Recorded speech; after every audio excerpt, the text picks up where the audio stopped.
বন্ধুরা, আজকে তো মঙ্গলবার আর আজকে আমরা নিরামিষ খাই। কেন জানো? বজরং বালির জন্য। তো জয় বজরং বালি, জয় হনুমান। তোমরাও সবাই বলো জয় বজরং বালি, জয় হনুমান।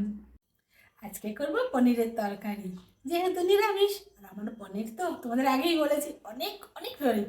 মানে কি জানো বন্ধুরা, মাছ মাংস ফেলেও আমি পনির খাবো। মানে পনির হলে আমি মাছ মাংস খাবো না, মানে এত প্রিয় আমার। তো কী করছি দেখো, দেখো গাজর কেটেছি, বিনস কেটেছি, কাঁচা লঙ্কা নিয়েছি, আদার টুকরো, টমেটো, আর এটা হলো ক্যাপসিকাম। তারপরে তো পনির তো দেবোই। তো কি বলে জানো, হ্যাঁ ঠিক নবরত্ন কোরমা হয় না, উচ্চারণ করতে পারছি না, কিছু মনে করো না। নবরত্ন কোরমার মতন আজকে তরকারিটা করবো, তো তোমাদের শেয়ার করব।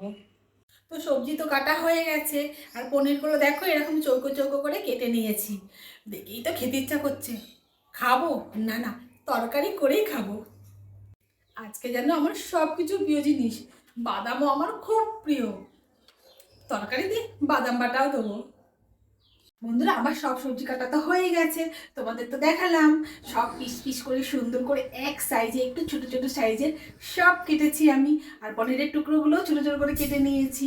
এবারে আমার বাদাম বাটাটা বাকি রয়েছে, ওইটা এখন আমি বাটবো, তারপরে আমি রান্না বসাবো। তো চলো বন্ধুরা, রান্নাটা বসিয়ে দিই, চলো। এই দেখো বন্ধুরা, তো সবজি পনিরের তরকারি আমার হয়ে গেছে।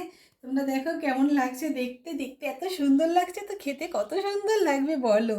তো এখন আমরা খেতে বসবো বন্ধুরা। তো আমার ভিডিওটা কেমন লাগলো তোমরা কমেন্ট করে জানিও, ঠিক আছে?